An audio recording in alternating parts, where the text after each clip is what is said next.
Hello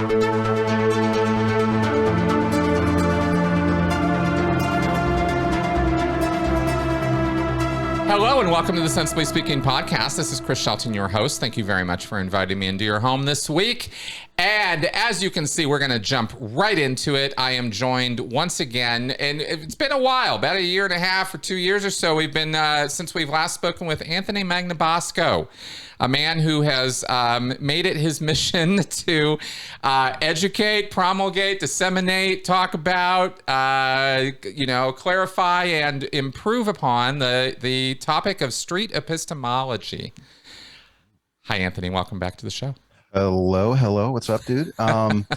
Yeah, I think I've been on your show maybe two times, but then about a year and a half ago, we met in Austin at the Faithless Forum, I think. Yep. It was either a year and a half, 2 years ago. We had awesome discussion, and I love seeing you. And by the way, I watched one of your live streams last week. Oh, awesome. And you were talking about how, I mean, what you were talking about, it's like right up our alley, right up my alley as far as the street epistemology stuff, where you said something like, listen, even when you're talking to a Scientologist, you really can't talk about the Scientology. Like, talk about shiny, happy people instead.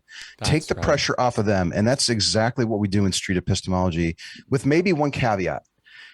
I think you can explore Scientology with a person as long as you're not talking about the sensitive nature of the claim and the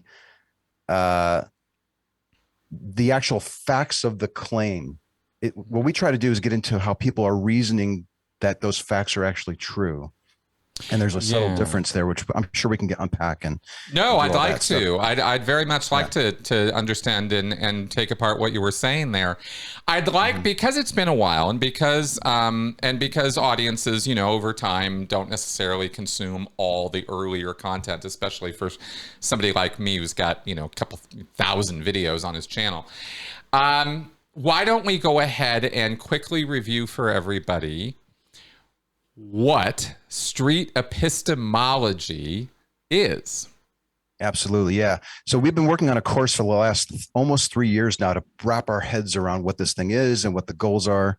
And we've come up with this definition that I think is really good. It's a way of helping people critically reflect on the quality of their reasoning through conversation. And it's a civil conversation, but that's exactly what it is. Like, let's see if we can just think about how you're thinking about your beliefs in a really constructive way, where you're carefully reasoning about things. It shifts the dynamic from attacking the claim, which is very, very sensitive to people's identities.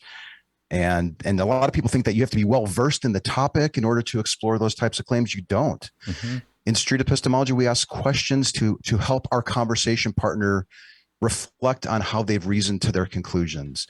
And that's essentially what it is. And it could be a back and forth. In fact, we prefer to sort of be a back and forth. If I were to use it on your claims, I would hope that you would use it on mine in return. And that's essentially what it is. There's a whole bunch of different goals that I hope maybe we can get into at some point, but that's it in a nutshell. Excellent. And so we could say, and that's great, because that's exactly my understanding of it, and has been my understanding of it since the very beginning. This was first put forward, if I remember right, by Peter Boghossian in a book called A Handbook for Creating Atheists, right? Or Manual for Creating Atheists, something like that. There you go. That was the last part. Yeah. Boghossian wrote the book, A Manual for Creating Atheists. I read it in 2013, blown away, because I was using counter apologetics with religious believers and attacking them, ridiculing them. It's not the way to go. And I've seen a similar message when you speak with your audience about Scientology and the ex-Scientologists, and even people who are still in it. That's right. And that was profound to me, because I damaged relationships with my family and friends that I'm even still trying to repair to this day. And I won't ever go back to debate. This way is way, way better. So I read the book, was desperate for examples of people using it. There weren't any at the time. So I strapped on a GoPro and started flagging people down in my community. I started with the street preachers at the Alamo, and then finally came to my own semblance of, hey, wait, this isn't exactly working because they're in transmit mode, and just started talking to regular people. Yeah. And I was getting better at it, sharing my examples in the community. People were giving me advice.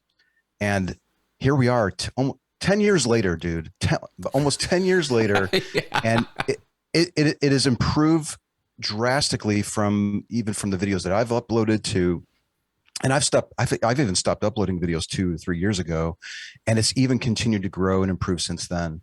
Yeah. And that's just been an incredible thing. And yeah, I'm grateful for that book. It really kind of kicked things off.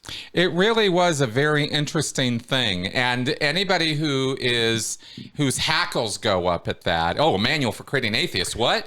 I know. I want to actually let you all know, Peter himself didn't like that title. That was the editor or the publisher who insisted on that. He wanted to call it something else. That was like, that's not really the point, right? It was about, at least that's what he told me. I mean, that was my understanding too. Yeah, that's my understanding too. But I have to say, because of that title, it broke through the noise, and it was what I needed at that moment. Yes. Now, in hindsight, when you look back at video, even my own video examples, I see the problems, and of course, I think we see the problem with the title of that book even to this day. Yeah. Because the approach of street epistemology is not just for atheists to use it with God believers. Exactly. We can use it with people who are into Scientology or who are against Scientology. It doesn't matter where you stand on these claims. It's a tool for everything. In fact, one of my friends, Reed, who's the president of the nonprofit that we have for street epistemology, had said, I wish it was called a manual for creating critical thinkers. Exactly. Because what I think this is one of the best refined tools for applying critical thinking in discourse, in conversation. Yes, that's what street epistemology is. It's critical thinking in conversation. Exactly. And it's so simple, really.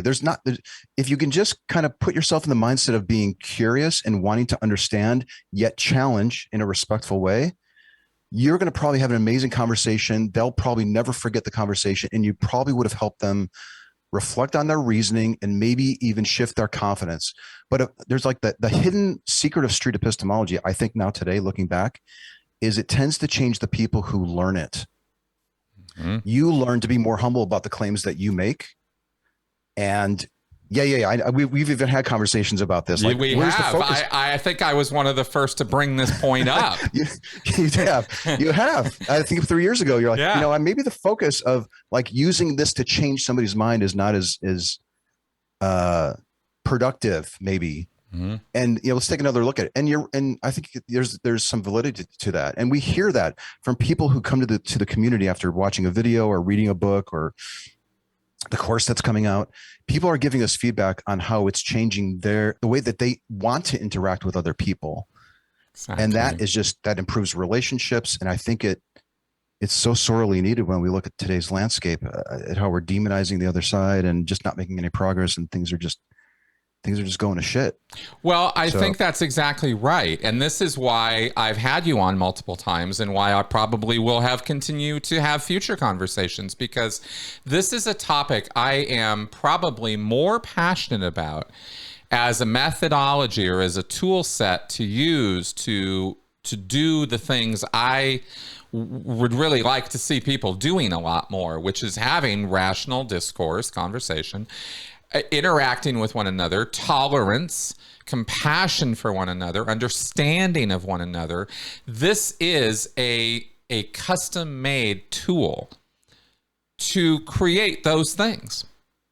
Yeah. And that's why I love it so much, because there are so few things in the world that do this. Yeah. Yeah.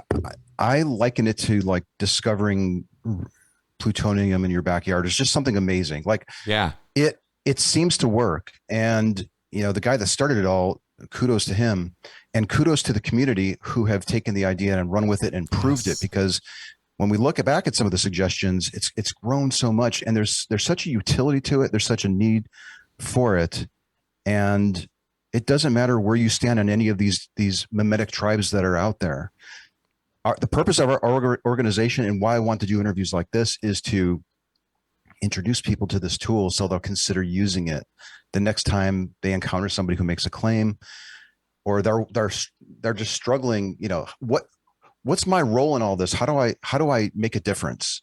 Right. This is the way that you can make a difference. Even if you just introduce these concepts to your family, broadly speaking, you're not even talking about a specific claim. You can just talk broadly about how we reason about things. And it tends to open up people's minds because you're not attacking the sensitive belief itself. That's exactly right. And that's why I highly recommend people learn about this, learn how to do it. It's not hard, but it does require a certain mindset, a certain attitude adjustment, I think. And this seems to be absolutely right. Right? And this seems to be the barrier to entry is this attitude adjustment, because you can't come into this. I believe that a proficient, competent street epistemologist is somebody who's not there to argue. They're there to learn. Yes. And when you approach somebody like that, that's the same kind of attitude you have to present when you're going to deal with somebody who's in a cult. And so I see these two things as very related to one another, because we're talking about how do you talk to somebody about the most sensitive beliefs, or as you mentioned, right, because they're so tuned in and connected with the person's identity, how they literally think of themselves and image themselves. These beliefs and concepts are so integral to their self-image that they have a hard time imagining not thinking this way. And you want to discuss this and sort of take it apart and maybe even challenge it. But how do you do that without getting the guy's hackles up, without turning on the fight or flight? And instantly making a defensive person who's now fighting you rather than talking with you. And the modes of brain operation are different in those two things. Fight or flight is defense. It's attack mode. It's, oh my God, I'm being attacked. I have to defend myself now. And that's not where you want to go with a cult member or with doing a street epistemology. You want to have a friendly, open, I need to talk to you, the person. Yes. So here's how we're going to go about this. Could you now describe for the audience, like, what does this look like? And then maybe we might, I thought maybe this time we might actually do a scenario where you could sort of, we could sort of demonstrate to the audience how this works. Yeah, absolutely. Yeah, you can put yourself in the mindset of a former Scientologist, or even pick a claim that you have today. Exactly. I always, whatever. Role play, I always a little worry about it because sometimes, it's artificial in nature. It's performative. When there's videos out there, you can just watch people doing this. But you hit on something right at the start. You hit at something at the start about the civility, the kind of mindset that you need. Yeah. We boiled it down into two main categories of like, the right mindset for these types of engagements, and the main one is a civility mindset and an epistemic humility mindset. So yes, being friendly, being civil, being cordial, but not being a pushover. Okay, there's a difference there. I could be civil with somebody who's in the KKK, even though I think that their views are despicable. But I also want to be humble about what I claim to know. If you're open-minded. And when you approach the conversation that way, that's the greatest start. The other thing I think is, like, ask yourself, what am I hoping to get out of this conversation? What's my goal? Do I want to change them or change their mind or get them to abandon this belief, which is a fair goal if you have, but there's some important goals before that I think are critical. And that is asking questions to truly understand how they're reasoning about things, and doing it in a way where you're not misrepresenting. You're really helping them evoke the clearest representation of how they form their conclusions as possible. That's right. And then asking questions about their reasoning that will help them critically reflect on that process. Like, yeah. That's right. Why? How did I decide that was a good reason for thinking that was true? That's gold. That is a primary goal of street epistemology. And then if you want, you can push further. There's gears. There's a gear shift here. Like, you can shift it from second to third, and you can actually start asking questions to challenge the quality of their reasoning to the point where they may start becoming persuaded by their own lights that maybe this isn't as well thought of as I thought, or maybe I don't have as good enough a justification for this. And that's the point where we, as street epistemologists, tend to back off to let them decide, where do I go from here?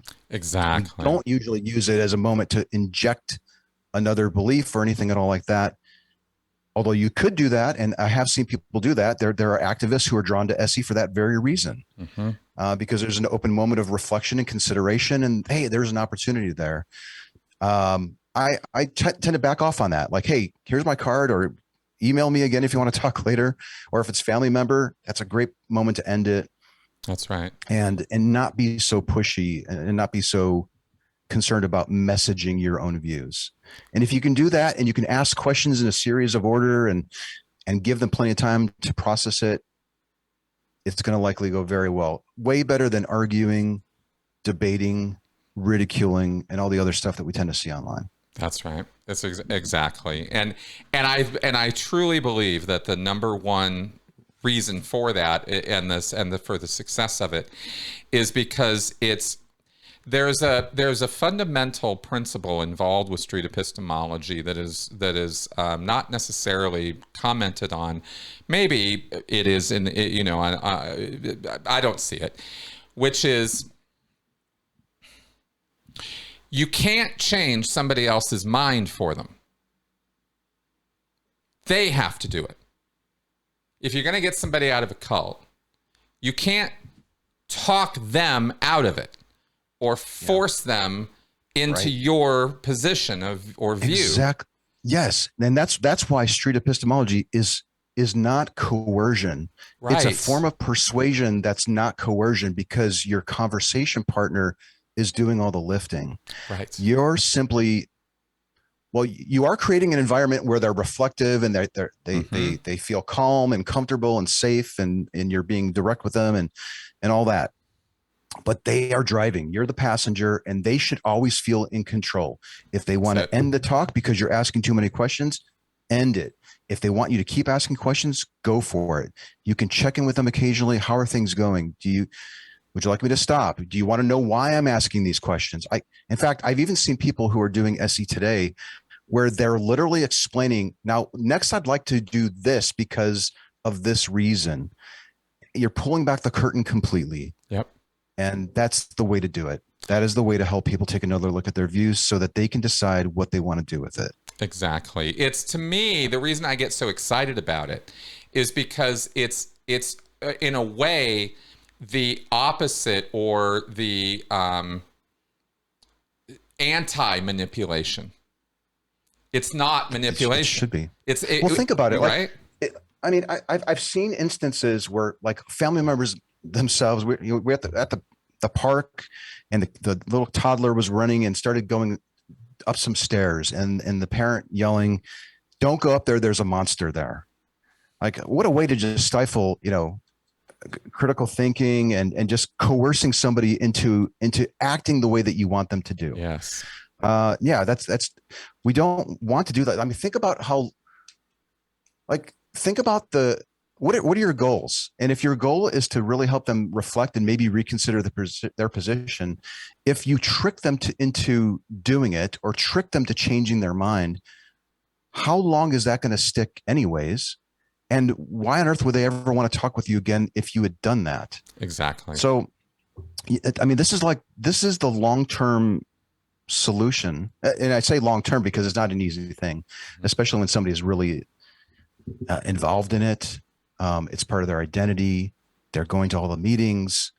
Just mentioning it, you start feeling the tension rise in the room. You really kind of have to go slow and let them be in control. Like, would you mind if I asked you a couple questions about this view that you have?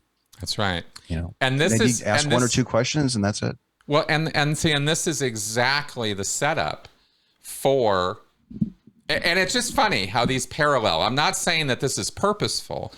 It's just so interesting to me how this parallels what we try to do in an intervention setting, where it's not like, when you're dealing with cult members, you're dealing with somebody who has very strong beliefs. They're very committed. Mm-hmm. And you can't take that apart by attacking it. I've said this, thousands of times, right? You can't argue, yell at, antagonize somebody out of a belief.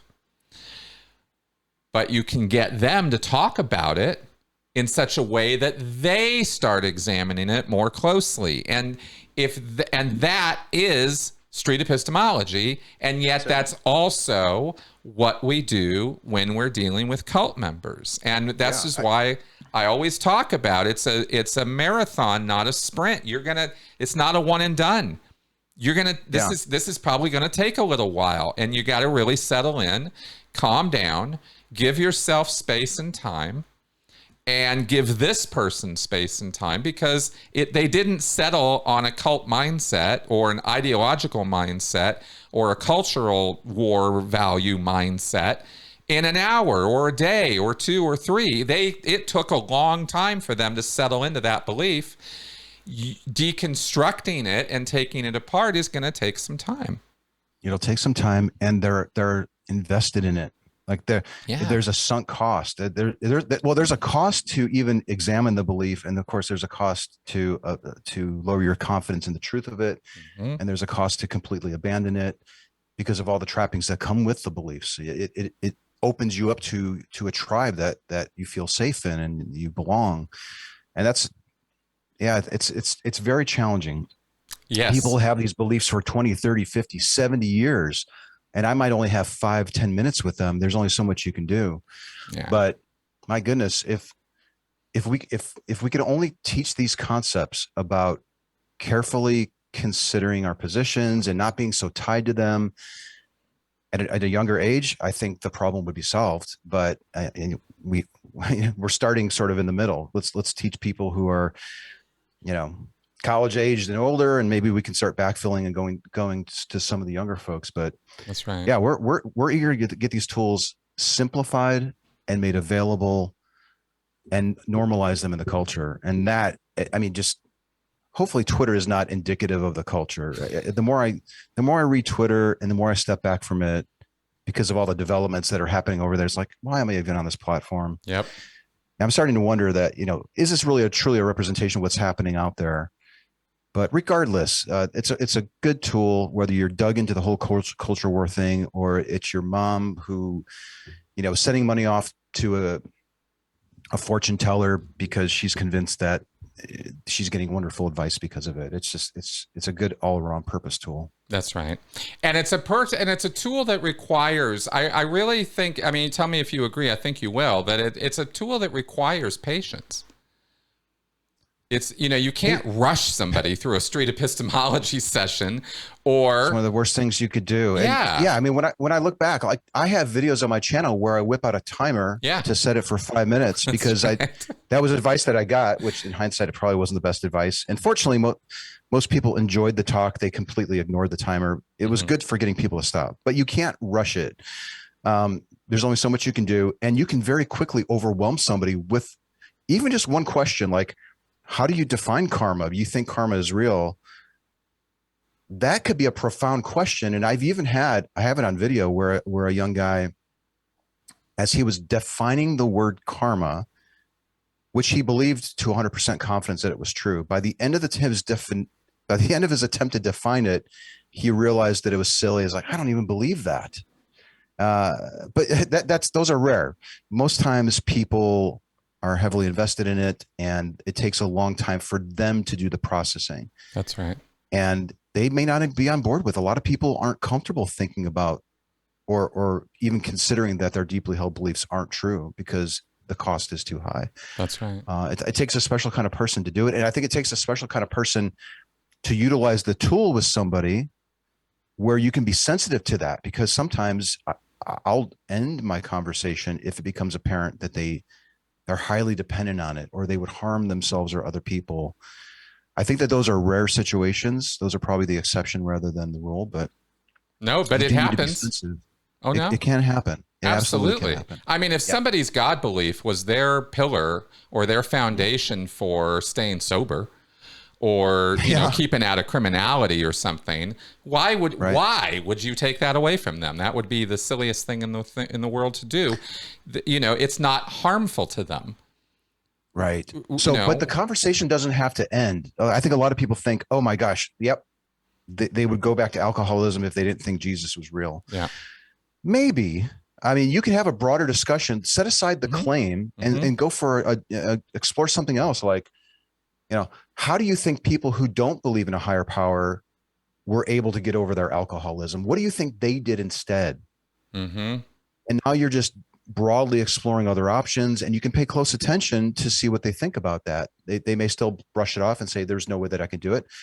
But you can have broader discussions about that where you're not even talking about the topic, and it still has implications for the beliefs that they hold. But you're doing it in a safer way. Exactly. And that's probably the best that you can do. Yeah, no, it's always consulting the person and their understanding, their viewpoints, their ideas about things. And I believe that's, because I saw the 5-minute timer thing as a way of making it safer for the person to talk to you, because they knew they were only committing 5 minutes. And then they get so interested in that 5 minutes, they want to keep going. That's what I saw over and over again in your talks on that. So I don't know that it was wasted effort, but it was interesting to watch that phenomenon occur. Yeah, people are like, oh, 5 minutes, no problem. I did have a lady said, well, I can't do 5 minutes, but I can do 3. Yep. Okay. But yes, what usually happens is they forget about the timer after it beeps, or even my later years when I was doing it, I would unintentionally forget to set the timer.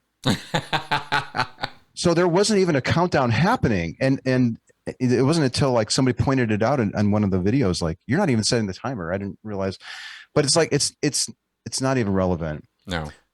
If I were to go out and do it these days, I wouldn't even mention the time. Like, yeah. I thought it was an interesting device to get them into the conversation, but it was so common that it would just keep going. I mean, you'd start the video, you'd start the 5-minute timer. 30 minutes later, the video ends, right? And you're like, oh wow, this person really got into it. And it would happen over and over again.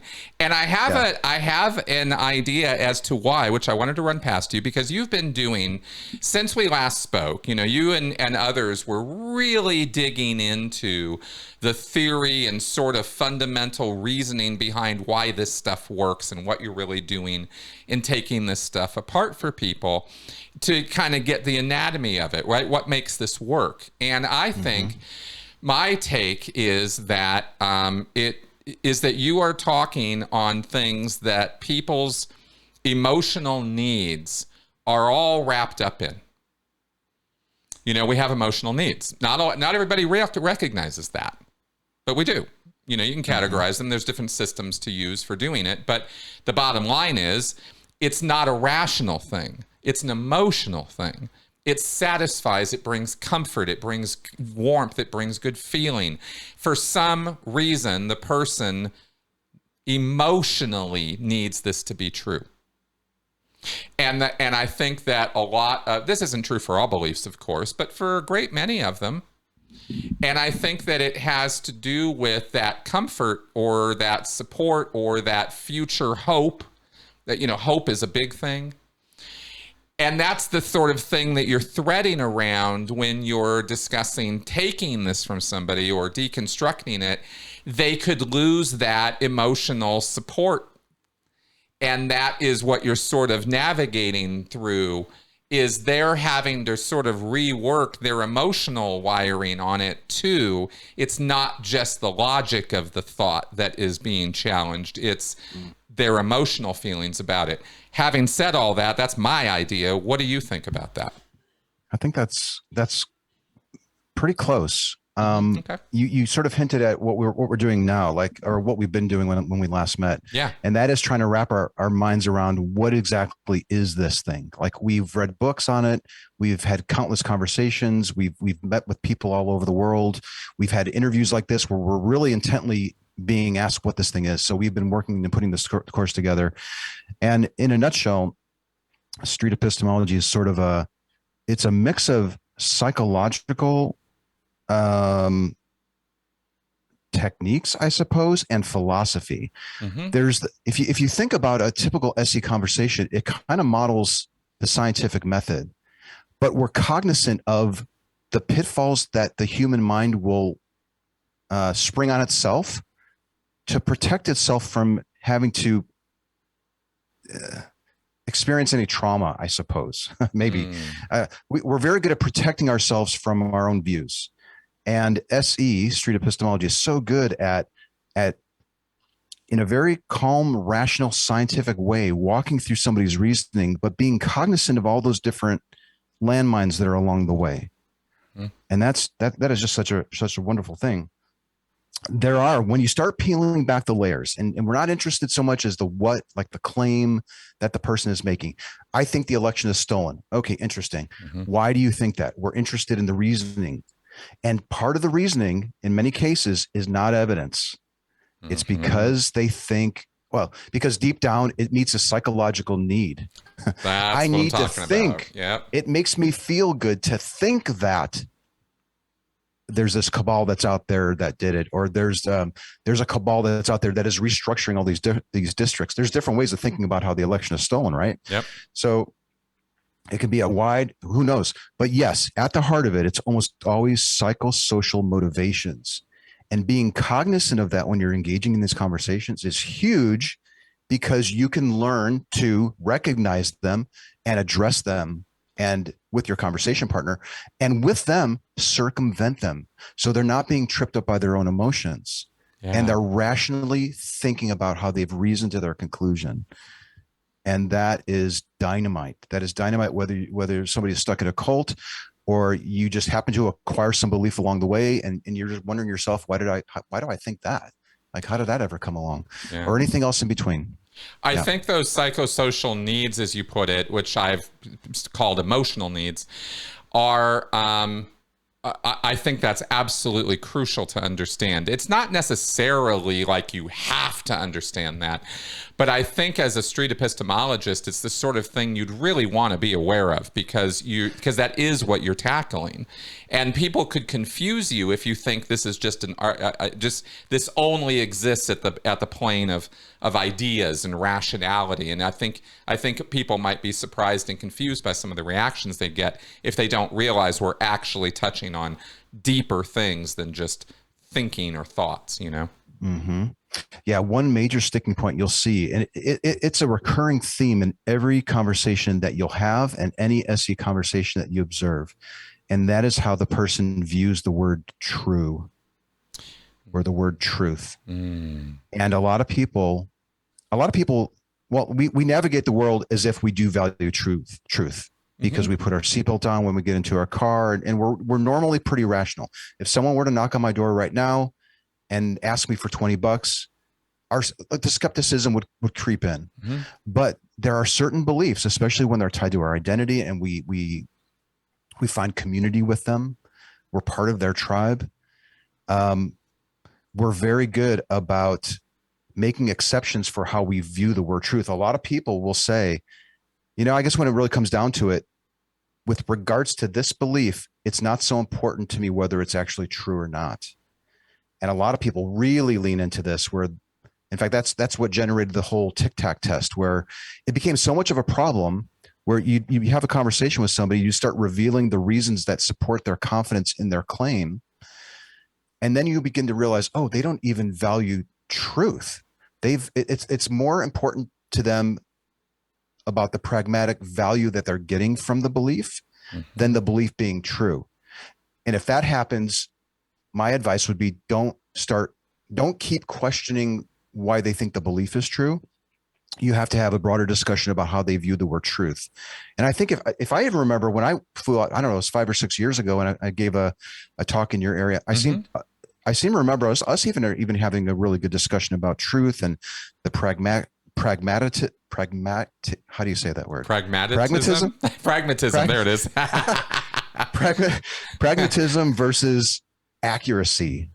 And I think most people who are drawn to SE probably value accuracy over the pragmatic outcomes that the belief can give. And it's a real eye opener when you meet somebody who's like, no, it's more important for me to think it's true than to have good reasons for thinking that it's true. Right. And it could be discouraging when somebody really doubles down on it. I've got a really great video on my channel. It's one of my favorites. It's with a woman named Maritza. And we have 2 conversations. And the first talk is all about truth. And she's like, what does it really matter? As long as I'm not harming anybody, as long as I think it's true, what's the big deal? And we talked I set my timer for 5 minutes probably, but it went for maybe 25, 30 minutes. And she ended up realizing that there's some inherent problems with that. And then she comes back for a second talk. And we had just an amazing talk about ghosts at that point. So maybe your viewers can check that out. But yeah, that is a hindrance for a lot of people. Well, and a lot of Well, yeah, because I'm wondering now about the difference between, or how you would describe this, talking about truth there, versus the concept of faith. Because I thought that's what came to my mind when you were describing this idea of, well, I just need this to be true. Because this is true, because I believe in this, whether it's true or not, I believe it. And I believe it because it brings me, A, B, C, D, right? Either emotional comfort or, a hope in the future or, a reason to live or a meaning for my life.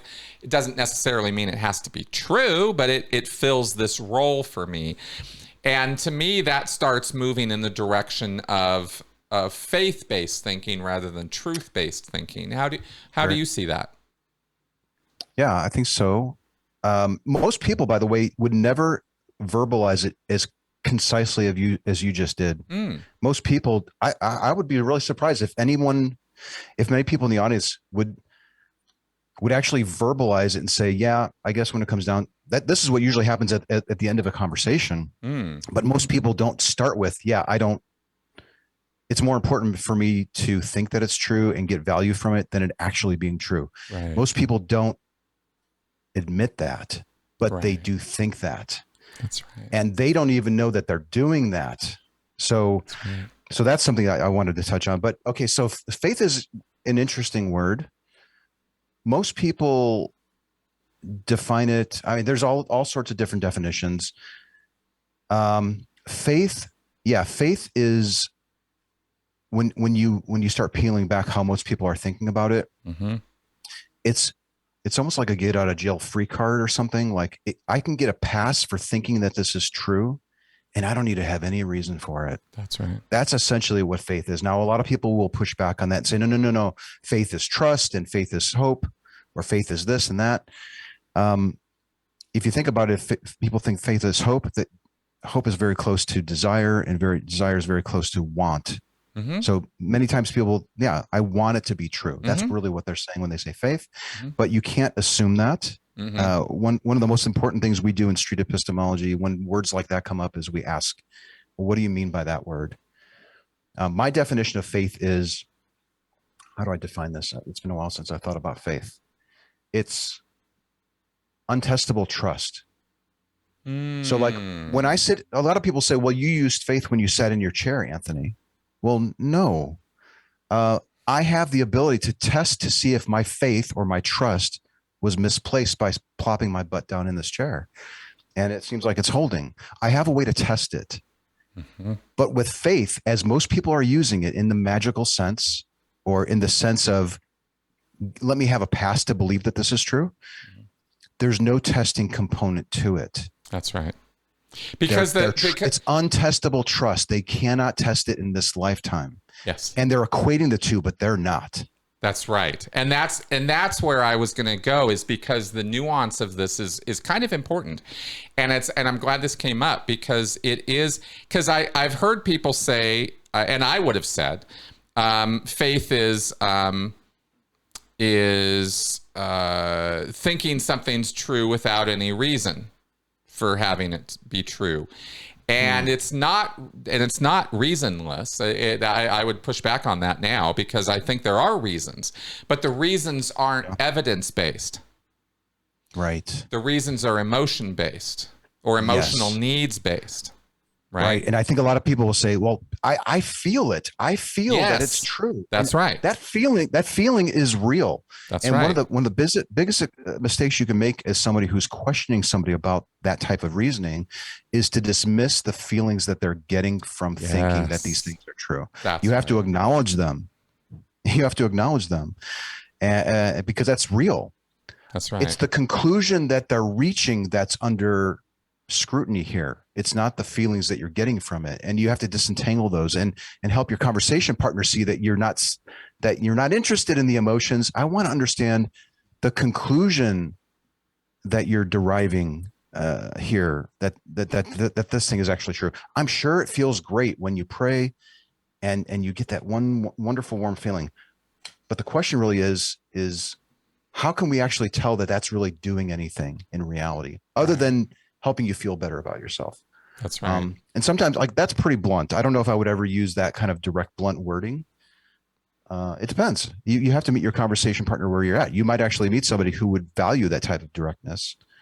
Some people might be threatened by it, though. Oh no, big time, especially when feelings are involved. This is the sort of balancing act is navigating that path, but I think it's really important for people doing street epistemology to recognize and understand these nuances. And this is why I think all your research and work on this and codification of it is so important, because yeah, you can just go, oh, it's asking people questions about their beliefs. Great, let's go.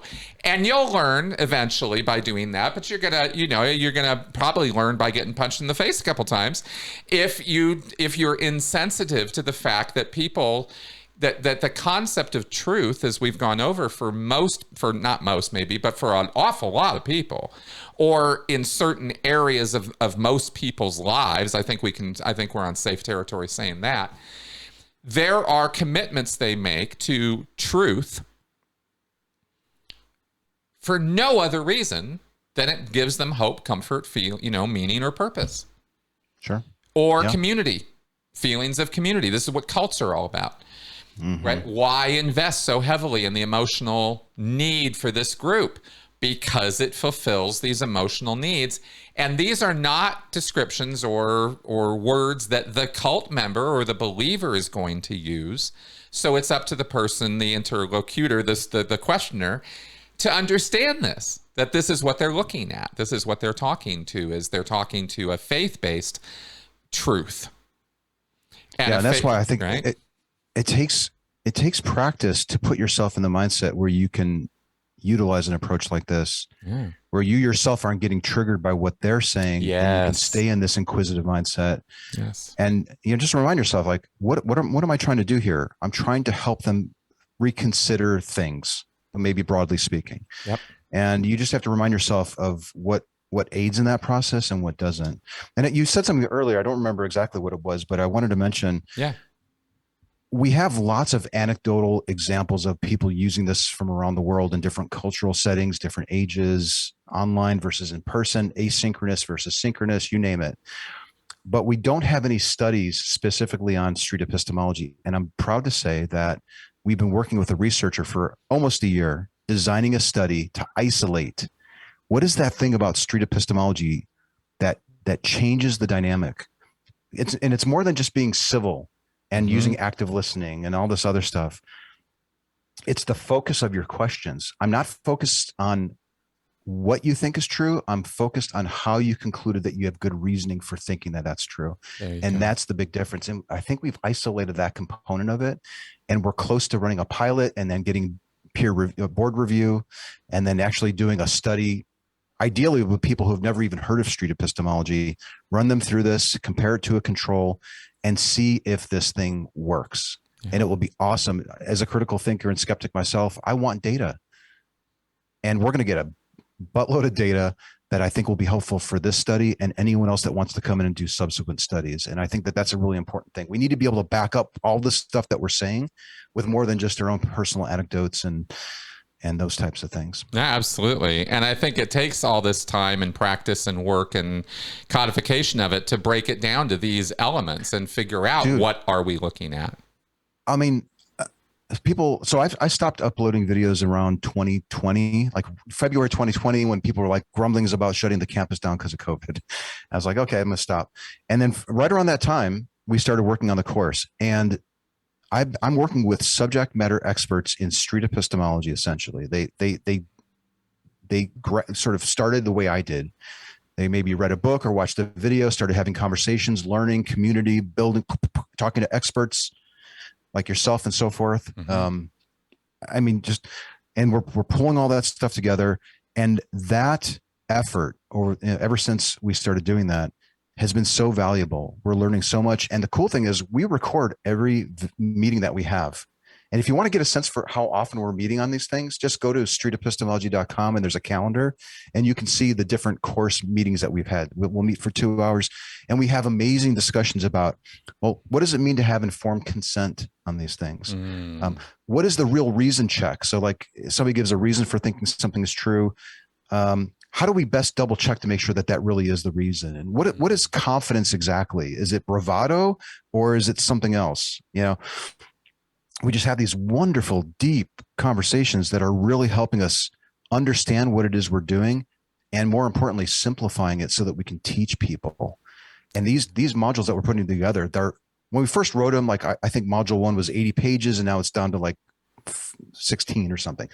We've learned even how to become better at teaching it in sort of a course environment, and we have experts coming in to help us with that.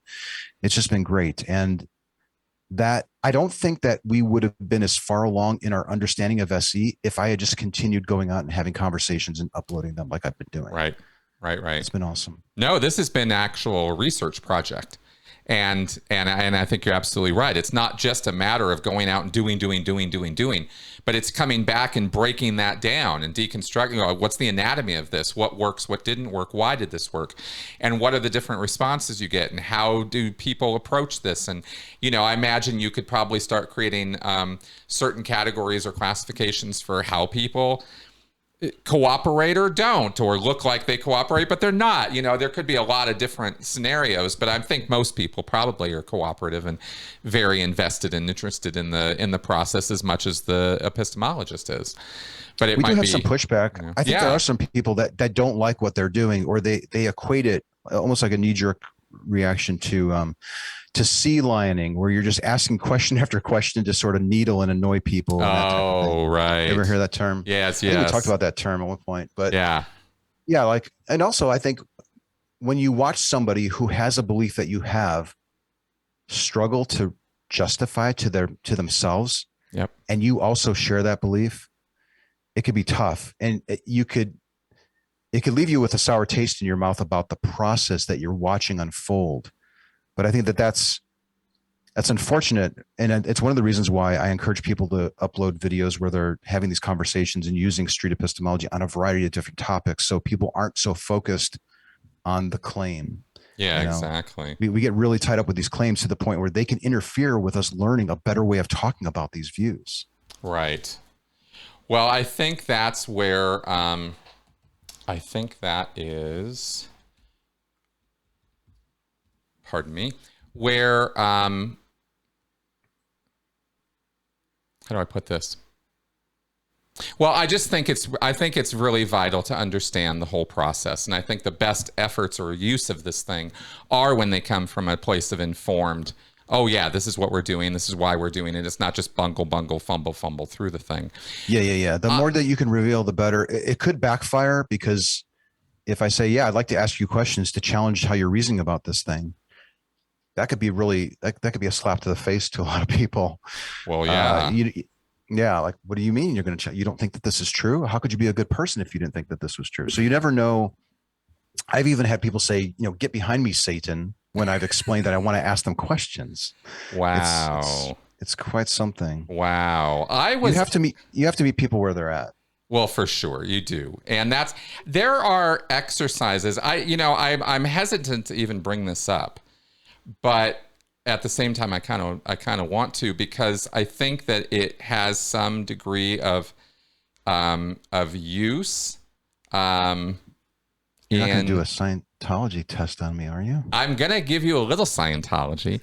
I was looking for something, I can't find it, so I'm not going to worry about that right now. But, one of the things I think about in using this and the barriers or problems that come up in using it is the fact that some people doing street epistemology or trying to take this on have a very hard time just listening to people telling them things that they strongly disagree with. They find it triggering, or they find it difficult, or they find it, upsetting. Of course, but I mean, a street epistemologist, or a human who discovers street epistemology and finds value in it and occasionally wants to use it. That's sort of how I define astute epistemologist. We're susceptible to the same emotions and egos that our beliefs have, and we have our triggering topics and so forth. Like, yeah, it's very common to see people. Generally, they're newer to SE, but I mean, even today, there could be a topic where I might struggle to be civil and curious throughout because they're saying something that I just find reprehensible or it's challenging to me personally. We're not robots. We're going to definitely struggle with it. But the important thing is recognizing that it's happening and maybe saying, hey, maybe we should take a break, or sharing the emotion that you're experiencing. Like, I'm really finding my heart is actually racing as I'm listening to this. And, I don't want to. I want to really just talk it out. You can literally talk it out to your conversation partner, and they'll probably admire you for it. Yep. And it'll probably help you stay calm. But yeah, struggling with anger or resentment or frustration is something that it's one of the biggest barriers to being good at SE is your own emotions. Right. I wanted to bring this up because I couldn't help but think back to my Scientology days. And I don't want to bring this up because I'm suggesting this be done, but I just thought it was interesting to me.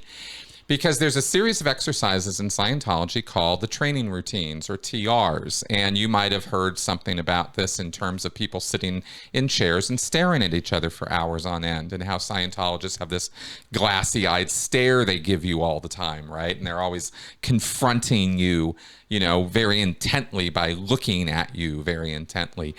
And that's not what I'm talking about at all when I'm referring back to TRs here. But there is a drill that is done after you've sat and stared at each other for hours on end, where you will sit and push each other's buttons for hours on end and basically purposefully try to trigger one another. And the way it works is one person has to sit there being the student, the learner, who's doing the exercise in order to overcome their own triggers or impulses or button pushing, right? And the other person, the coach, is just sitting there either joking with them, telling them things that are very, very funny, trying to needle them in some fashion. And the person has to just sit there and not react.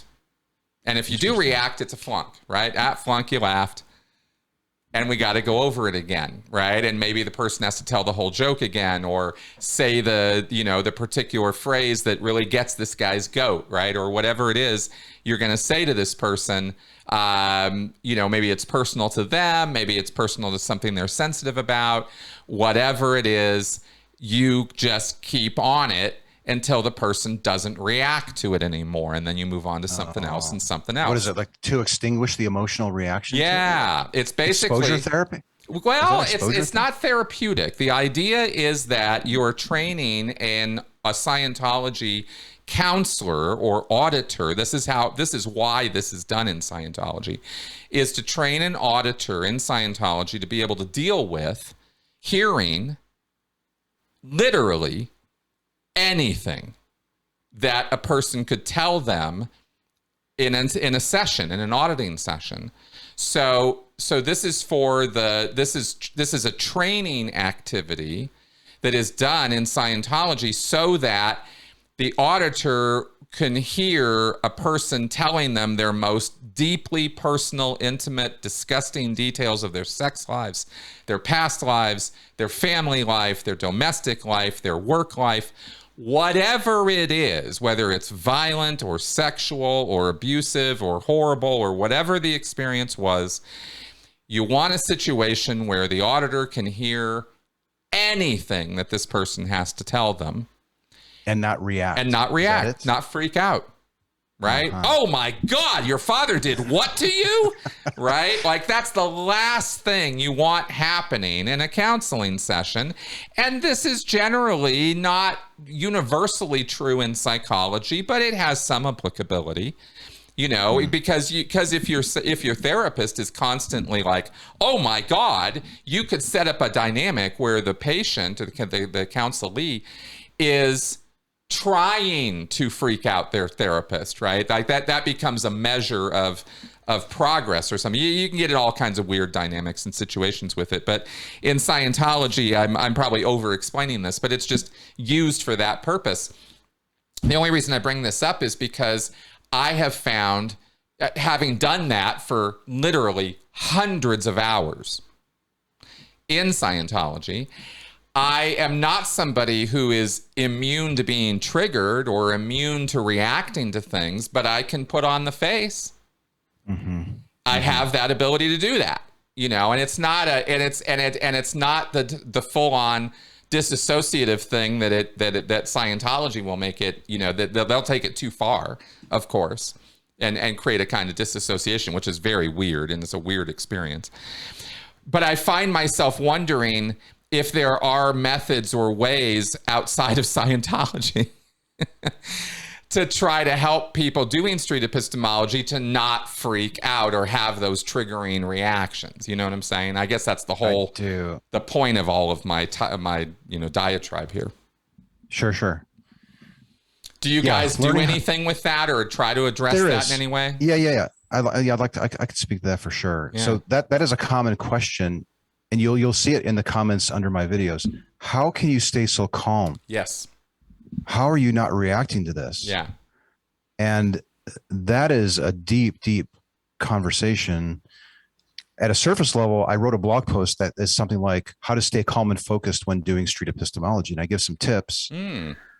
Stoicism comes to mind. I had the honor of going to Athens, Greece to give a talk on street epistemology at Plato's Academy.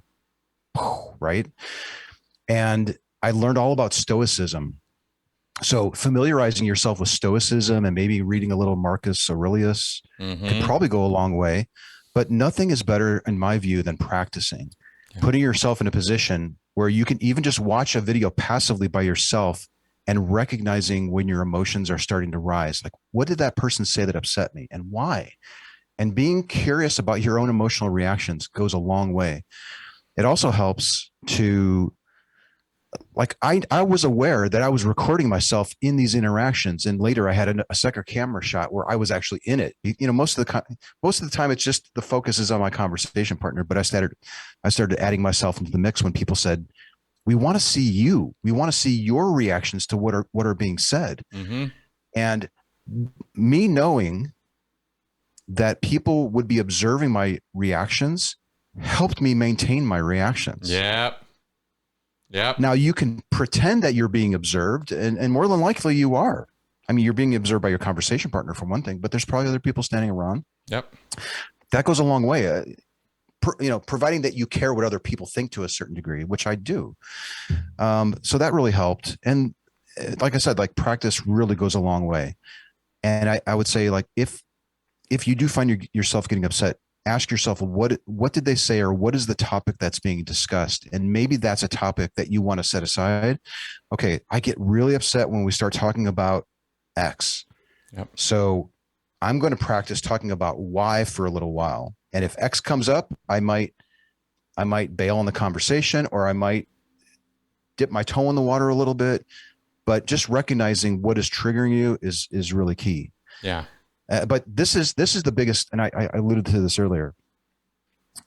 Your ability to control your emotions when you're having these conversations is paramount. Like, if you can't do that, if you let yourself get triggered by the topic to the point where you want to show that the other person's wrong now, like, how dare you do that?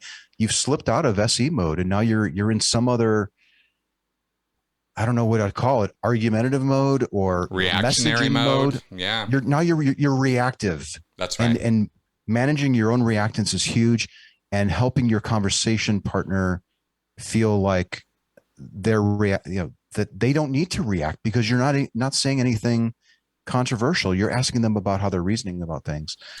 And if you can manage that, that's probably 50% of it is just being able to control yourself. And that takes time. It takes time. Yeah, it's a thing. And I guess I was slow to come to realize how much of a thing it is. And it's clear from what you've said here that it's really a thing. Because of my own backstory, right? Because I was trained so carefully for so long in how to, be chill in front of somebody when you're talking to them. Regardless of how you feel inside. You could be a tornado inside, but it doesn't matter. You don't get to show that. And that's a unique thing for me, I guess I'm seeing. And so that's I would just want to add something to that. Yeah. That it's important though that you are authentic in these conversations. You really should try to be yourself. Absolutely. And if this is a triggering topic to you and you disagree with them, it is completely fine to say that. Like, I think you're wrong. Or you just have to be aware of the reaction. You're going to get that reactance again. Yep. You have to be aware of the reactance that you're going to receive if you do reveal it. And I think a lot of people think that if I can't express my true emotions as I'm hearing what's being said, I'm not being true to myself. Right. I'm not being authentic. And I understand that argument. My view is that you should try to be as authentic as possible. And but work on those things. Like I could be really authentic, but I can really struggle to be curious and open-minded about some other point of view. Right. And that's a real struggle that I think a lot of people who are drawn to SE have to deal with. And it's something that I deal with. Like when I look back at my videos, I regret not being more authentic and just being, why was I sort of interviewing them? Why didn't I just have a conversation like we're having? There's some regret, but I'm optimistic that the newer people there's constantly people coming into SE and we're getting new approaches. That would be the thing that I would advise people to do is like, yeah, it's important to not get triggered and to not let your emotions control you, but you also don't want to be fake. You can be real. You can be real and genuine and authentic and still ask good questions. Yeah, absolutely. Absolutely. I hope I wasn't coming across as though I was suggesting that we should be fake about it. No, you weren't. But I think there is a contingent in the SE community even that maybe struggles with that. I think it's an interesting struggle because you really have to keep purpose in mind as terms what is the purpose of the activity. And the purpose of a street epistemology interview is not for you to go on and on about your beliefs. It's to inquire about theirs. So it's an interesting point that, I feel I'm not being myself if I'm not saying what's on my mind.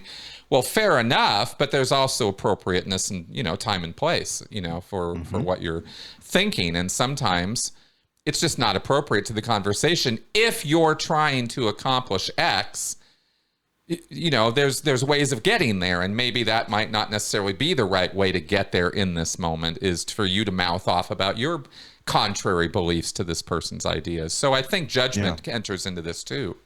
Judgment enters into it, and you can partition it. You can say, okay, for the next 10 minutes, I'd love to just ask you questions about how you're reasoning to your conclusion. And if it gets too overwhelming, let me know. Is that cool? Sure. Yeah, let's go.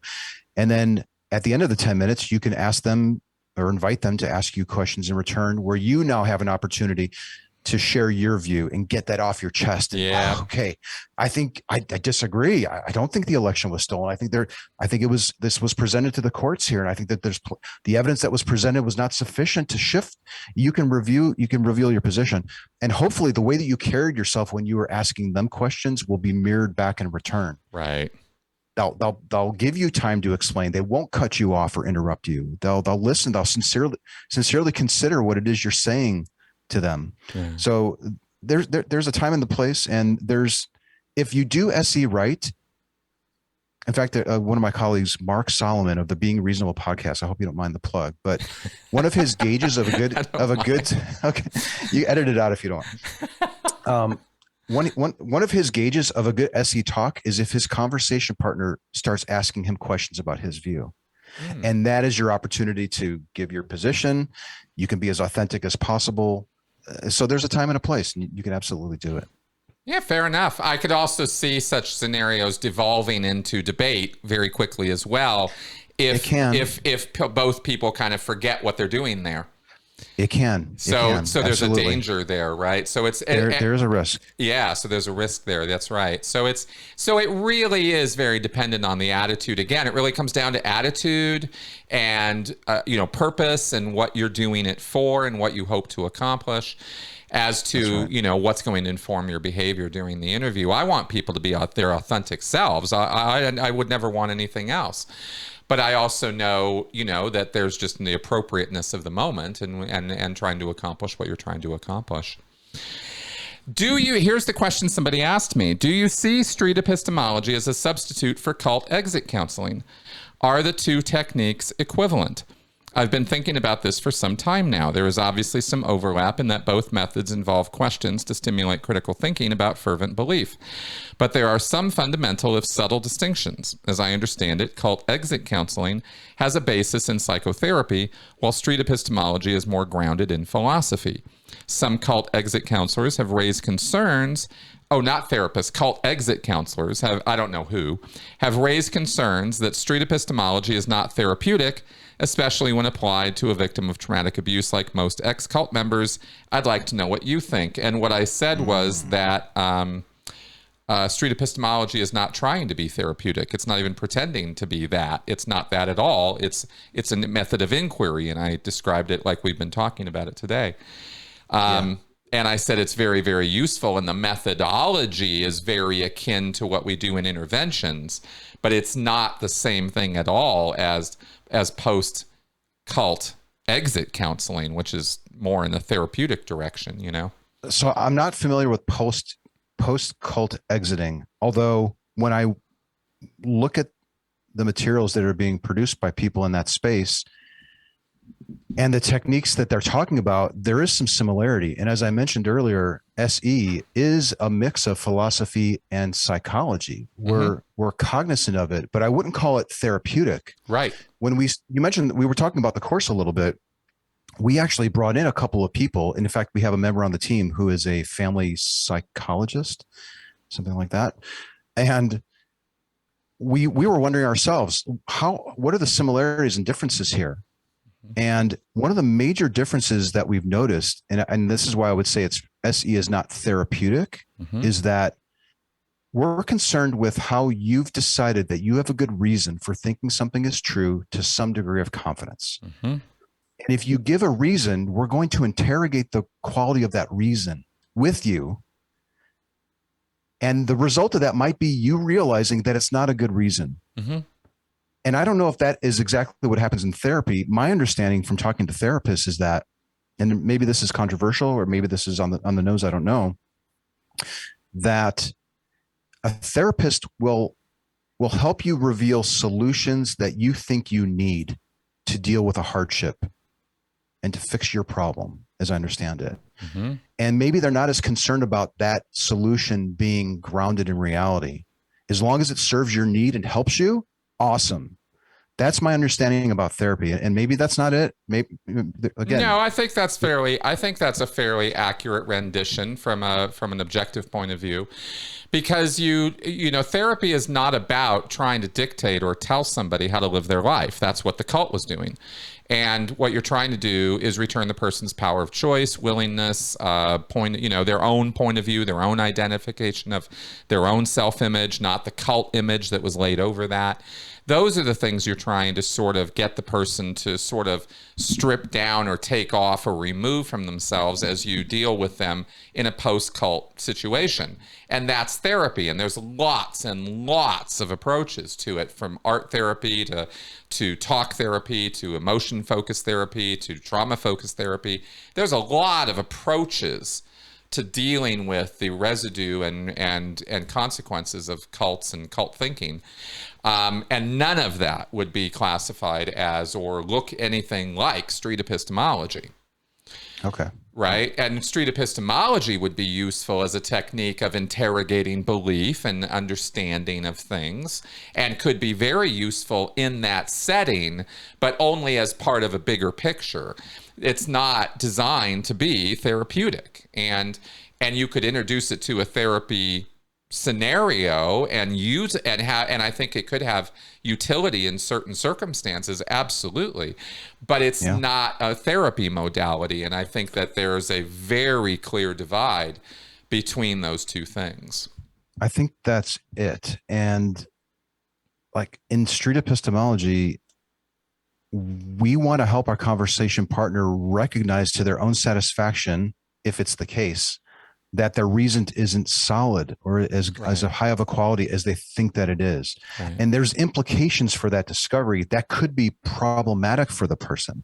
So like, I think in SE, we tend to err more on the side of accuracy and truth as opposed to pragmatism and serviceability or the usefulness that I get from the belief. Right. And maybe that's a key distinction there. Well, it could be because it could well be, and it would never, ever be a psychologist's place or a therapist's place to counter or deny a person if they come in one day and say, I'm feeling so much better now because I found a new belief system. Right. Regardless of whether it's true or not. And that's the difference. I think the SEer is usually motivated by like a strong desire to align their beliefs and hopefully the beliefs of the people around them with the accuracy of the situation. That's right. And I think there's a lot more leeway once you get more into the psychotherapy route or the therapy route, the therapeutic route. Very much so. Very much so. It's interesting to note, though, that I've received probably 5 to 10 emails over the years from therapists who have stumbled across SE videos who have said, that's amazing. I love it. And I started to incorporate it into my practice. Mm-hmm. And I don't know what to make of that. Well, like I said, I think it can be utilized in select circumstances in a targeted way to assist a person to understand why they think or act the way they do. Maybe so. Yeah. I mean, that's no the point of it. That's the purpose of it. Exactly. So I can see the value of it. I just wonder.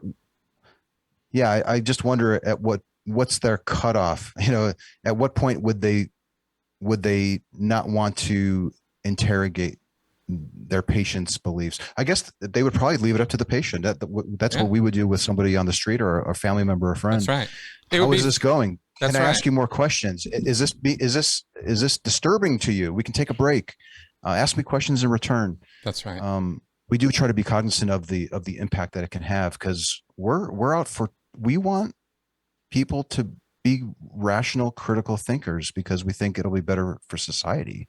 Well, that is the global goal driving this whole project. That's right. And there are people out there who don't find that quite as important. And well, it's interesting what people think. It's interesting to me what people think other people think they need,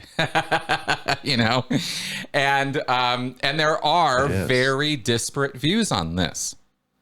And that's okay. Different cultures, different education levels, different backgrounds take on these things in different ways. Totally fine. I don't know that there is a one-size-fits-all answer uniformly for all human beings as to how they become their best selves. But I think that when the context calls for it or it looks appropriate or, fitting to the situation, a therapist would be perfectly in alignment with the patient's needs to utilize this method of inquiry as a way of getting the person to explore their own thinking. That's fine. But that used in conjunction with other modalities in a therapeutic environment where there are ethical guidelines and boundaries restricting the behavior of the therapist, fine, go for it. Use it there in that context. But let's not equate that with what you're doing on the street. Right. Different purpose. I do wonder, though, in 10 years, if this keeps growing at the rate that it seems to be growing and getting people's attention and we're refining it. This is a worldwide community effort where we analyze videos. We break down what we're doing. We spend like the course. We talk about what we're doing. I do wonder at some point if we will reach the stage where there needs to be some sort of oversight or I don't know. Because right now, a large part of the growth that you're seeing in SE is because there's no ethical body governing what it is that we're doing. We can do whatever we want and we can throw it up against the community and see what sticks. And well, we're getting pushback on this. Maybe we need to tweak that. So there is, in a way, I guess there is a community of people, but it's not like an official thing. We can't get a citation to stop doing SE or anything. Anybody can do pretty much whatever they want. But that freedom has led to so much experimentation. Mm-hmm. It's made SE better.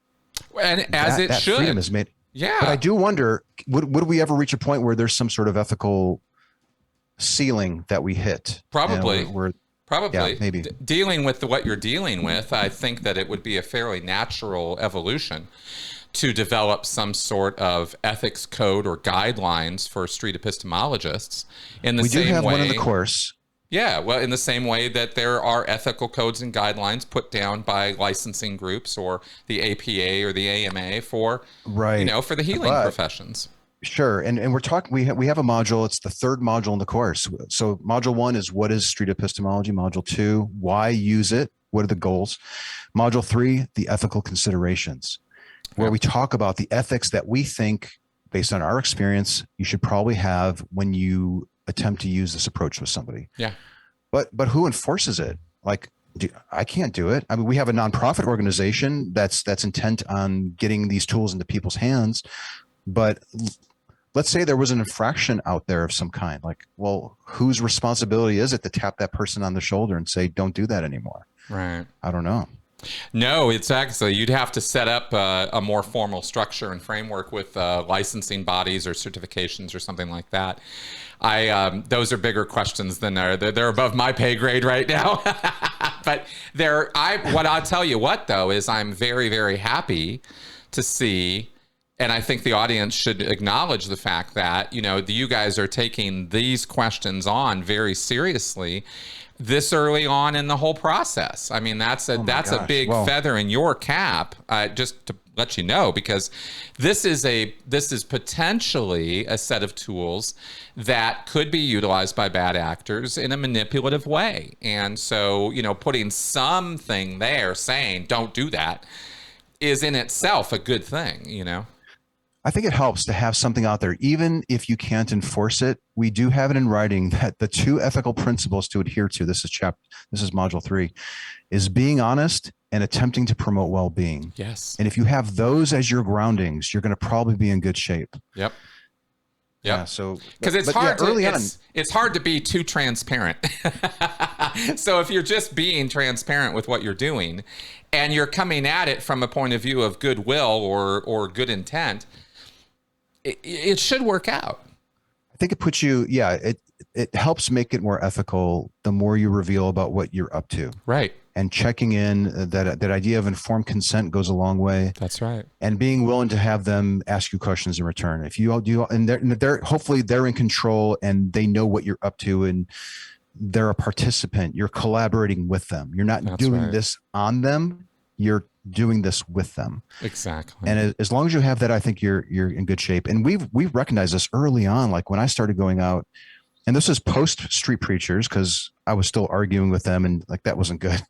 But like very early on, when you start asking people to explain how they've reasoned to their conclusion and they feel safe and they're revealing these things and you're asking these questions, and you do notice the destabilizing impact that it could be having on their confidence in their conclusion and all the trappings that come with it, right? Like, oh, maybe I need to leave this tribe now because I don't think that this is true.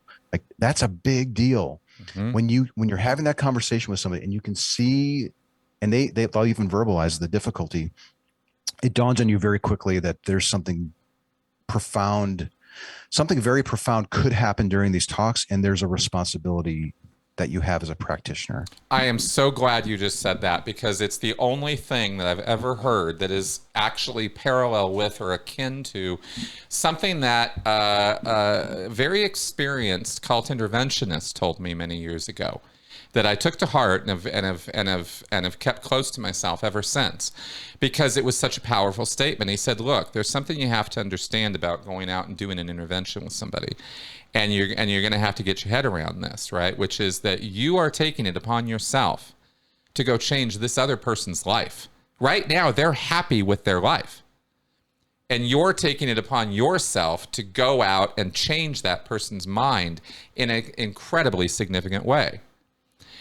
And you got to be responsible for what you're doing.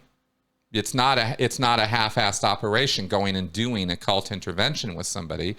And you have to be responsible for what the effect you're trying to create on this person's life. And that responsibility starts with acknowledging what you're actually doing. Yes, and being honest with yourself and with them. That's right. Because it's going to get out anyways through your questions about what you're up to. So you might as well just be straight with people. That's right. We talk about the steps of SE, like identify the claim and get to the reasons and uncover how they determine. That's the epistemology part. How did you determine that that's a good reason?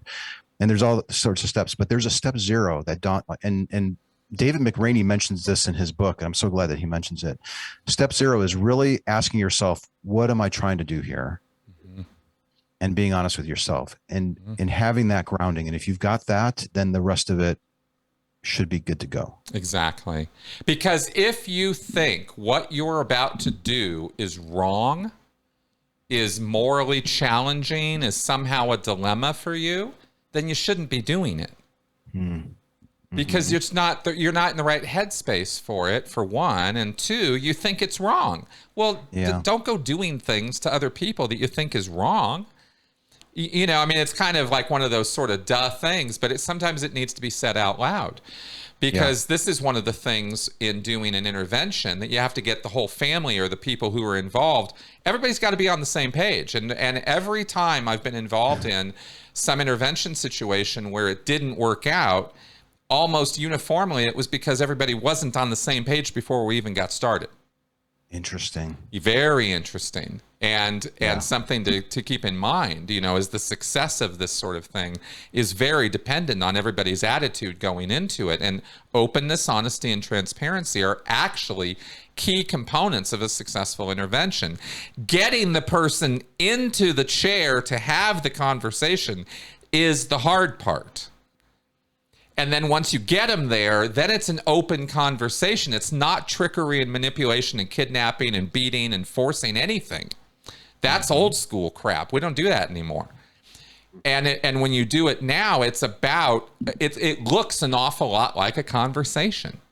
It should be. And it should be. It should be. Exactly. It should be. It's tough because there are technical components that you want to hit when you're doing SE.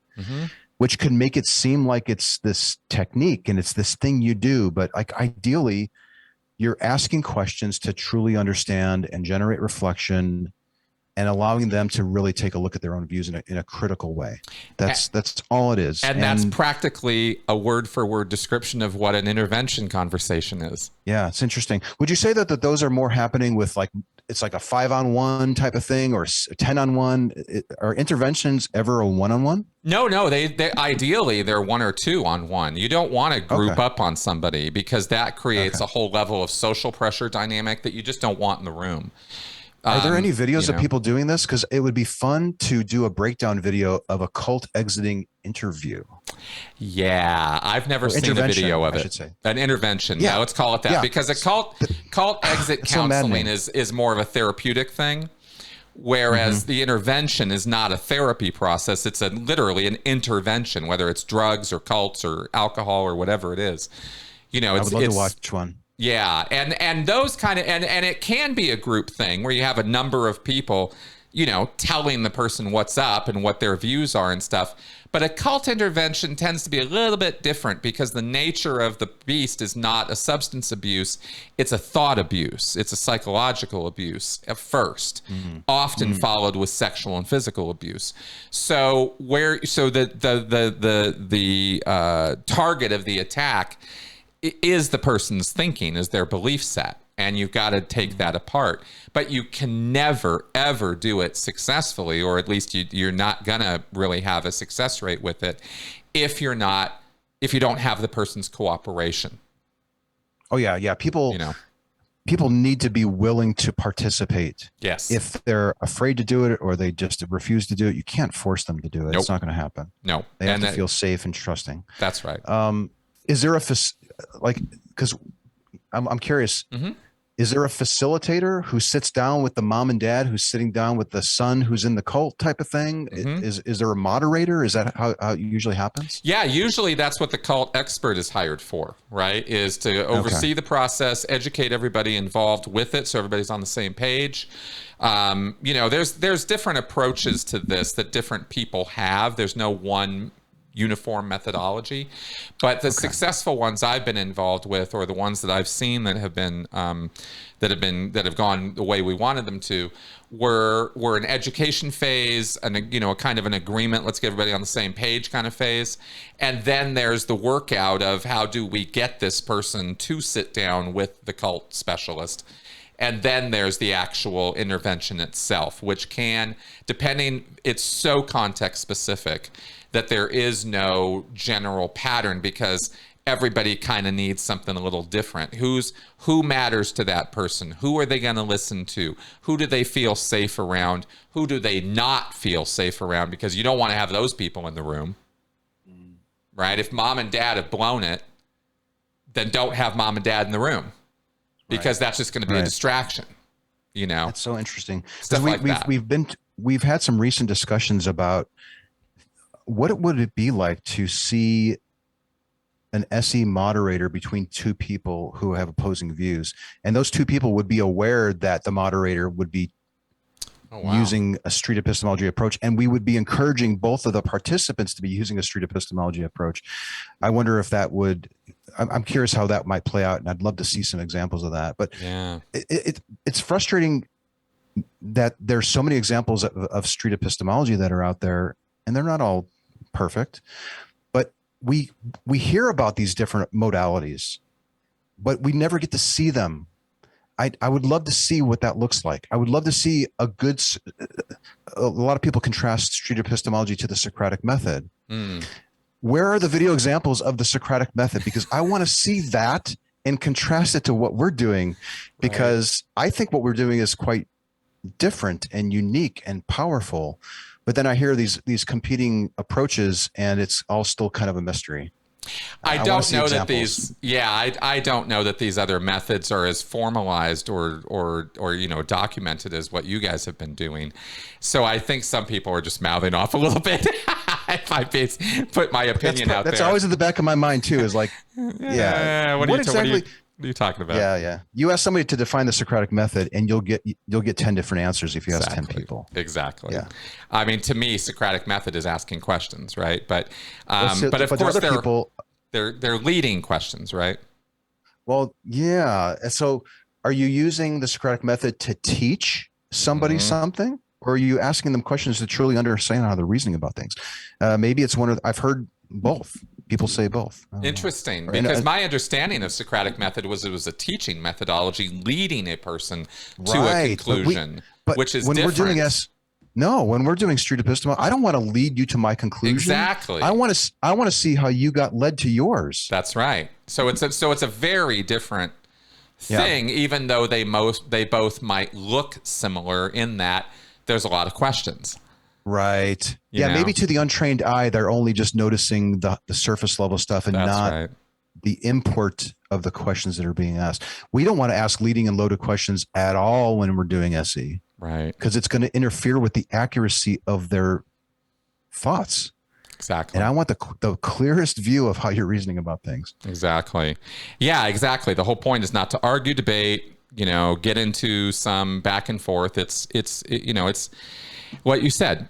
Speaking of, I'm wondering if now might be a good time for us to sort of demonstrate this, because we've never really done that in our podcasts. Sure. And I'm willing to be a guinea pig. So why don't you go ahead, and we have not set anything up beforehand. This is me just throwing this out there. So how do you suggest we go about this? What typically happens is you're sitting with your friends or your family, or you're on a bus, and somebody just makes an offhanded kind of claim about reality. All right. It could be a moral claim. We should be doing this. It could be a personal preference. Pineapple on pizza is the best thing ever. although, I mean, why would you want to explore that, right? It's an opinion. Right. But ideally, somebody's making an empirical fact claim about reality, and it catches your attention. Like, I've never heard that before. That's usually the impetus for an SE type of conversation, where somebody is making a claim. So if you want to start with a claim, we can do that. And then maybe as we go through, I can explain why I'm asking the questions that I'm asking. Yeah, there we go. Okay. What I'm struggling with right now is what sort of claim could I make that would be a truth claim that might be controversial? Because everything I think is true makes total sense, right, Anthony? Of course. I know you have strong opinions about Twitter and Elon Musk and Oh God, yeah. Oh, you want to God, go to one of yeah. those, maybe? Absolutely, yeah. Oh, okay, all right. Here's a controversial truth claim: is social media is the way social media is utilized is making people less critical in their thinking. Cool. That's an awesome claim. Okay. I'll probably repeat it back just so that I make sure I understand it. Yep. The direction that social media is heading is problematic for people, and it's actually making them less. Did you say less of a critical thinker? Yeah, less critical in their thinking is how Less critical in their put it. thinking. Okay. Yeah. Yeah. And specifically the way social media is being utilized, because I don't think it has to be utilized the way that it is. But I think the way it's designed and programmed and coded and put together, and then the way we interact with it, creates less critical thinking, not more. Okay. Yeah. And I want to define a couple words. Yep. Critical thinking comes to mind, which is kind of funny that we're defining that. But like, what do you mean? Like, what would you expect to see, or what are you seeing that you would say, critical thinking has really declined because of social media, because of this? Like, right. What do you mean by critical thinking? I see an increase in tribalism, divisiveness, strong, extreme opinions that do not really have what I consider to be a basis in reality, but people cling to them as though they absolutely are true. The election was stolen, vaccines don't work, vaccines cause autism, pseudoscientific nonsense that just spread all over social media. That's what I call a reduction in critical thinking, because I think there's more of a prevalence of that, especially the tribalistic side of this. I think social media has riled us up to become more divided, and that is exacerbating tribal thinking versus what I would call discerning thinking, where people can discern the gray, can see the details, can see that when you dive into the details, things get a little murky, because from their 200-foot view out at the extreme ends of the spectrums, everything's crystal clear. And I know what that headspace looks like. I used to live in it 24/7, right? So everything is crystal clear. I've got exactly who the bad guys are, exactly who the good guys are, and everything lines up in my worldview as to the men in black and the men in white, and this is how I'm living my life, right? When, more critical thinking people, I think, see the world in different shades of gray, and are not as divided in black and white in their thinking as a result. And I think one of the primary mechanisms or tools that's been utilized that has made this situation worse over the last couple decades has been social media. Okay. I was listening to a podcast the other day, and I think they pegged like 2015, 2013, 2014 is about kind of the time that maybe Facebook started taking off and that type of thing. Can we quantify your level of confidence that is actually factually true, that things are getting worse on a scale from 0 to 100? Sure. And the reason why I'm asking this for you and your audience is because we're not assessing whether it's true or false. We're assessing the degree of confidence by which you think that it's true. So do you think that you can quantify it? Yeah. And it's 0 to 100, huh? We can go 1 to 7 or 1 to 10. I was used to 0. I was used to 0 to 10. And isn't it funny that you make it 100 and suddenly it's a much more granular scale to me? The number that comes to mind for me is 73%. Just pulling that out of nowhere, but since we went all the way to 100, I thought, oh yeah, that's pretty good. I'm about 75, 80. I'll say 80%. Actually, I'll put that up to 80% certainty that's a true thing. Okay, and there's a utility to me asking this because it takes it out of the binary, like I just talked about. Now we're on a gradient. Yep. It gives us permission to move. Right. Maybe there's a point that you were lower and maybe there's a point that where you're higher. I don't know if this fluctuates or not, but it could. And that framing is really important when you're talking with people about it, that it's not this binary true, false, yes, no. Right. We're talking about this on a gradient. Have you There ever have been certainly- higher? Or, There have certainly been times in my life where I was at 100 what moved you on down? this. What moved you down? One, my natural self-doubt, about believing in anything 100%, because that's one of the ways that I've sort of come to live my life and not counter my own invitations to extremist thinking, is not let myself commit fully to anything. So there's that. And there is just the actual objective fact that I could be completely off base. It could be that the divisiveness of our society has not as much to do with social media as it has to do with news media, or it could be some other form of information dissemination, or it could be something else entirely wrong. Maybe it's an economic issue, not a social issue. Maybe it's who am I to say for sure? Could I be 100%? Nah, there could be other factors at play that I could be wrong about. So I try to include that in the thinking, but that's why I put it up to 80, because that's pretty high for me. Okay. So what I'm going to do next is repeat back what I'm hearing so that you can hear it also. So what I'm hearing you say is you're not fixed at 100. You're not dogmatic on this view. You're willing to move, and you're almost maybe even a little concerned about being so fixed on a point. You're open to new information and that type of thing, which if I and I don't normally share my view, but yeah, I think that that's a good position to be. You should be flexible on those types of things. What do you think it would take to move you down to a 50? Now that we have sort of an 80%, what would you need to see to move you down on the scale? Probably facts, right? Statistics mostly. Like, for example, you mentioned, just a few minutes ago, 2013, 2014, when Facebook was really taking off.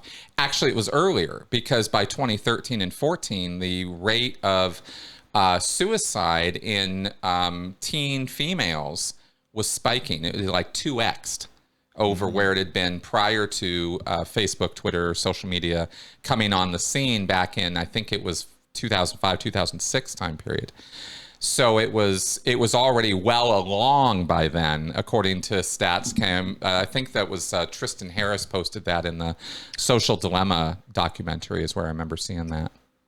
Is that one of your markers? That statistic alone? Yep. That statistic, along with the way the algorithms were put together and described by those who did it, and my knowledge of psychology and my knowledge of extreme beliefs and how people adopt them and cling to them and double down on them.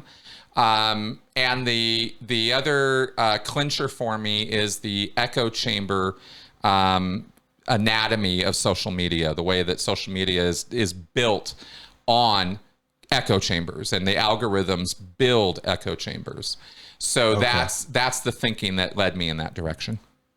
Gotcha. So it's not just that one statistic, and I don't want to keep repeating that word. Yeah, understood. Video, but there are other factors. I guess my question might be, if you were to see those numbers decreasing, something that would suggest that self-harm was actually decreasing, something to suggest that the algorithms were becoming more open and accessible, and they weren't quite as bad as you suspect that they are or think that they are currently.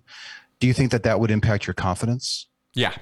I think that I would be responsive to a changing, evolving, progressive situation where it was more dangerous, and now maybe they're recognizing that, or changes are occurring that are changing those conditions. And I'd be wide open to, and in fact, I desperately want there to be those changes. And I see some changes implemented, which people complain about, which I find hilarious.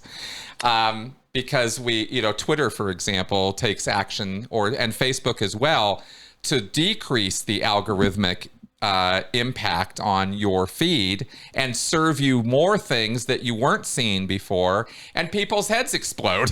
Why am I seeing all this right-wing crap all over my feed, right? And I had to laugh. I had to laugh when I saw that, because I was like, because they're responding to what we said we wanted, that we didn't want a bunch of echo chambers. And so it's a really funny social phenomenon to watch people complain about a thing and be in agreement with it, watch it change, and watch people complain about the change. I just think that's hilarious, And when it comes to social media and how it's utilized, there just doesn't seem to be any secret sauce for people. They're going to complain no matter what you do,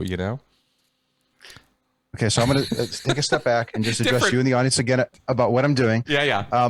You said so much awesome stuff there that it would be very tempting for anyone to listen to that and want to chase it. Right. But the important thing there for your audience to notice is that you confirmed that these were the real reasons why you think it. Mm-hmm. Because you would move your confidence up if you were presented with evidence to the contrary. Yeah. A lot of people, when you ask them, we call this the real reason check in street epistemology. Now, would your confidence shift at all if you were provided with that evidence to show that you were wrong or whatever? Yeah. And a lot of people will say, I would be just as confident. And that's such a great way of isolating and saying, okay, now I realize it's not the statistics at all. It might be something else. Now, in your case, it does indeed seem to be the reason. Yeah. So as a street epistemologist or someone using SE, that is very useful to me. So now we've got a real reason to explore and start disentangling and getting into the specifics of it. Like, what specifically would you need to see to be convinced that the algorithms were shifting in a more positive direction? And then we can get into it. And what tends to happen, one thing that we tend to notice, and I'm not saying that this is going to happen with you, and I don't know how much further you want to go with the example. Yeah. But what tends to happen is we notice that people have a different standard for what they will accept to be convinced that everything's going to hell in a handbasket, and I've got all this evidence. But when it comes to shifting in the opposite direction of your conclusion, suddenly the standard changes. It becomes higher. I now need research studies and I need evidence, and you've got to bring in these experts, and you're holding me to a higher standard to shift. And that is another good indication that there's a bias there, that what you're pointing to as your reason for thinking that your current position is true, is being biased by your own desires. Right. Because there's probably, in other words, are you saying, if I'm understanding you right, are you saying then that while you say X, Y, and Z are the reasons for this, you need A, B, C, D, E, F, G, H, I, J, K, L, M, N, O, P in order to stop believing this? Right. So there's probably more to it than just X, Y, Z. There's probably some emotional component or some underlying bias holding this thing in place. Right. So if we were to keep talking, you might say, this incident happened to me in 2019 where I had this very public spat with somebody and it blew up and it came into my personal life. And that might actually be the real driver behind, and I'm not saying that this is the case, but oftentimes it is something like that. Especially if somebody says, I've got all this great evidence to be at an 80, but it would really take a lot of evidence. It would take a significant amount of evidence to move me down to a 50. That's the indication that there's a bias. You have a bias towards thinking that that's true, and you would require a high bar to move otherwise. And if that's the case, then we stop talking about algorithms and suicide rates and all that stuff, and we start talking about consistency and standards and if you value truth or not, and these types of things. Oh, that's a great point. That's a great point. Because I could easily have been distracted off on that. I might have missed that point. That's a good one. Yeah. Because these red herrings, these things become red herrings. The algorithm, the statistics, the this, the that. Right. And you're chasing after things that don't have anything to do with why the guy really believes it. Exactly. That's interesting. It reminds me, if I might say, of the Ken Ham, Bill Nye debate. just as an obvious example, right? Where So many people point to that Yeah. Q&A. That is legendary. I can't. I've heard that a dozen times. Go ahead and explain it. Well, it's because it's so demonstrative of what you're talking about. You know, they ask at the very end of the debate, Bill Nye, the science guy, they say, "Okay, Bill, you've presented all this stuff about evolution and all that. What would it take to change your mind?" And Bill goes, "Evidence. Show me evidence. I'll change my mind." And they ask Ken Ham, the religious fanatic who built the Ark Encounter and believes the banana is the most ideal thing ever, was designed for humans, which I find hilarious. And they ask him, what would it take to change your mind in the, inerrancy of the Bible and all that? And he says, there's nothing that will change my mind. Why am I talking to you? And so many people that I've encountered being in atheist circles, and then I'm also a volunteer for Recovering from Religion. So I do the intake interviews for people who want to help others who are stuck in that. And they will often mention that incident. I hear that all the time. That was a profound moment that highlights this discrepancy between what it will change your mind. And if your view won't shift because of evidence, then you're likely dogmatic, and that could be a very dangerous position to be in. Exactly. That is literally what I call the definition of an extremist point of view. That's it. It's typified right there. In fact, there's nothing you can show me that will change my mind. That's another utility of the confidence scale. When someone says 100%, now 100% confidence doesn't mean closed-mindedness, but it can be an indicator. That's right. So when you didn't say 100, which is a relief. Although I have to say, when somebody says 100, it's actually easier, in my view, to utilize a street epistemology approach with somebody who is 100% convinced, because it's not that difficult after a couple of questions for people to realize I'm overconfident. Yep. And maybe 99 is a good. And so then there's a shift, right? And then the doors open up, and I love the approach because it doesn't matter the claim. I would use the same questioning approach of, what exactly do you mean? And what do you mean by that word? And what's your confidence? And what is your biggest reason? And does that reason contribute to your confidence? And we didn't even get to the third layer, which is, how did you, and we would probably want to isolate one of your reasons. Like maybe it's the algorithm, maybe it's the statistics. I don't know. But the how is the biggest part. That's the epistemology part of the street epistemology is, how did you determine that the algorithm is in this current state?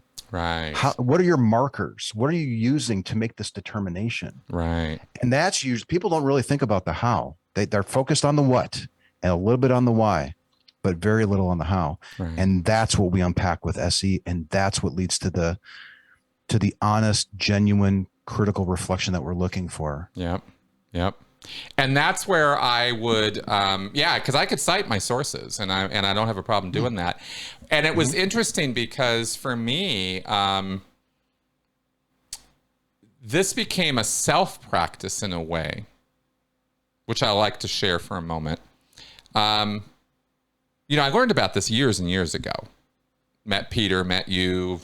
We even, did workshops on this. I mean, this is a wonderful topic, and it's one of the things I'm most enthusiastic about in terms of techniques or practices out there to generate or develop critical thinking skills. And I think a natural progression is to start using it in your own mind, because when I had to address the topic of faith and belief in myself, I had to acknowledge that the only reason I hold any hopes or faith or any ideas of belief in a supernatural or extra, physical existence or life beyond is because I want to. I got nothing. I have no reason to think that that's true except for the fact that I want it to be true. And once I realized that, this was years ago, I was okay with it. Suddenly it wasn't a problem that I could have this idea and it could just sit in my head that maybe there's more. And I'm not going to commit to the belief because I'm not that invested in it. But it's still a possibility in my mind that just sort of sits here. And I have to acknowledge to myself, I got no good reason for believing that. It is 100% because I want to. and I believe it was, my knowledge and experience with street epistemology and critical thinking that kind of lands me there, where I don't have to argue my faith or belief or ideas with anybody because I know there's no reason to, Right. It's an interesting thing. I think we could make a profound difference in the world if we just taught people how to use this. Yeah. On their own views. And while I don't think that you get a higher, if you were to interrogate your own reasoning about how you concluded that things are going to hell in the handbasket with regards to social media and that type of thing, it probably wouldn't, in all fairness, I don't think it would be as high of a quality interrogation as if I were to do it, without the cameras and we were just, we could really get into it. Sure. But there's still utility in that because yes, it changes you fundamentally and you become a much more responsible member of society. And that's huge. So we want as many people to learn this, not just to do it with somebody, but to understand what it is you're doing and think about it the next time you think about one of your deeply held beliefs. Exactly. And what more can you ask for? That's our ticket out of this mess, I think. I agree completely. And we'll do street epistemology on that belief, on that claim, but but not today because I agree completely. And I really do. I'm willing to go all the way out on this one. I mean, this is really a hill I'm willing to die on this one. Is this methodology is so intensely workable and so reasonable. It's so reasonable. It is the most rational thing. I rarely run across things in my world with what I surround myself with all day. And you can imagine what that kind of crap is with cults and abusive, coercive situations and stuff. It's so difficult to find these lighthouses, these beacons, of like, oh, there's something I can go toward and use, and it will work for me, and it will help me navigate the world. And that's what street epistemology has meant to me in my life with this, which is why we have repeating conversations about it. I think that it's informed my lack of 100% in almost anything. And I think that's a positive. I know there's a lot of people out there who think 100% commitment is what integrity is, or what honor is, or what firm belief is, right? They think that that's a positive. For me, having already been through that, I was at 100% with Scientology. 110%. For years, I know exactly what that headspace feels like. And then I know exactly what it feels like to lose that certainty and the crashing, crushing defeat that you feel. It just takes all the wind out of your sails, and your entire life is suddenly meaningless. And I realized the only way to prevent that from happening again is don't do that, because there isn't anything that's worth 100% of you. Always hold a little bit back and be willing to ask questions.